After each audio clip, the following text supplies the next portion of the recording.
श्री महाकाल। जय श्री महाकाल। जय श्री महाकाल।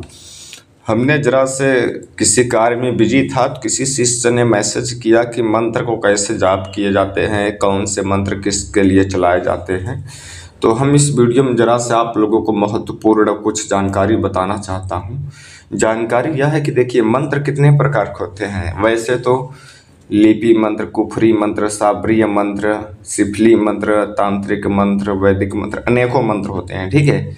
लेकिन मेन मंत्र 3 प्रकार के होते हैं। पहला वैदिक मंत्र, दूसरा तांत्रिक मंत्र और तीसरा साबर मंत्र, ठीक है।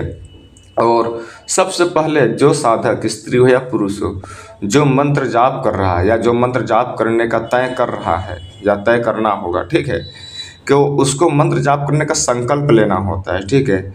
संकल्प जैसे वैदिक मंत्र का या तांत्रिक मंत्र का या साबर मंत्र का, किसी भी मंत्र जाप करने के लिए आप संकल्प ले रहे हो, ठीक है, तो मंत्र जाप करना स्टार्ट करोगे, ठीक है। तो जो तांत्रिक मंत्र होते हैं वो जरा से समय लगता है, ठीक है, उसको सिद्ध होने में तांत्रिक मंत्र में जरा से समय लगता है। और जो वैदिक मंत्र होते हैं वो थोड़ा देर में ही सिद्ध हो जाते हैं, कुछ ही समय में, ठीक है।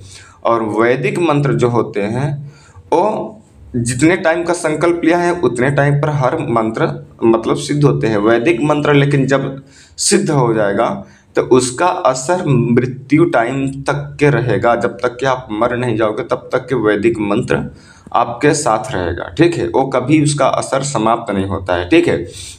और ये 3 मंत्र होते हैं। और जप कैसे होता है, जैसे कि हमने बहुत अप्सरा मंत्र, परी मंत्र, अनेकों प्रकार का मंत्र बताया है, ठीक है। तो मंत्र जपने का भी तरीका होता है। जपने का तरीका भी 3 प्रकार का होता है। पहला कि वाचिक जप, आप लोग शायद नहीं समझ पाएंगे, मैं बता दे रहा हूँ। आप लोगों को समझने के लिए 2 लाइन के बदले में हमें 4 लाइन समझाना पड़ रहा है।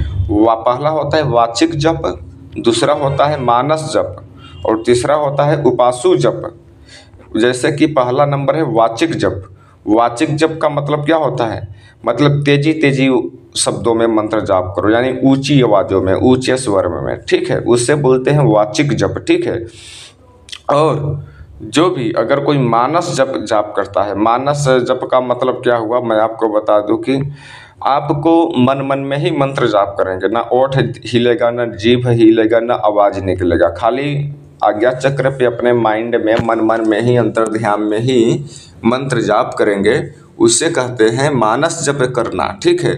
और जो होता है उपासु जप, उपासु जप का मतलब होता है कि आवाज़ सुनाई नहीं देगी और उसका बिल्कुल धीमी गति जप करेंगे, उससे कहते हैं उपासु जप। मतलब कि आवाज़ भी नहीं सुनाई देगी, हल्का मंद मंद आवाज़ सुनाई देगी, धीमी गति से, एकदम स्लो मोशन में, और अगले वाले व्यक्ति को देखने में ऐसा लगेगा कि आप जीभ और लिप्स यानी ओठ दोनों चीज़ हिला रहे हो और मंद मंद आपका जीभ हिल रहा है, उससे कहते हैं उपासु जप, ठीक है।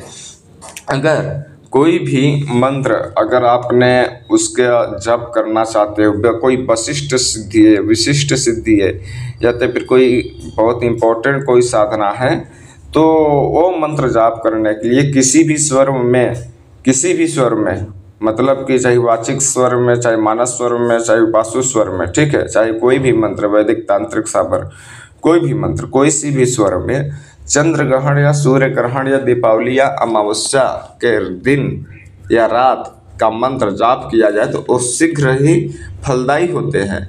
और जो मंत्र आप जाप करें ऐसे दिन तो दशांश हवन करें उस मंत्र का, और गरीबों या ब्राह्मणों का भोजन करवाएं दशांश हवन करने के बावजूद, तो वह मंत्र जो है कभी भी कोई तांत्रिक वह मंत्र आपका कीलन नहीं कर पाएगा और आपका वह मंत्र जीवन भर काम करता है। यह था विशेष बात। अगर वीडियो आप लोगों को अच्छी लगती हो तो चैनल को सब्सक्राइब करें, लाइक करें, दूसरे के पास शेयर करें। तब तक के लिए जय श्री महाकाल। जय श्री महाकाल। जय श्री महाकाल।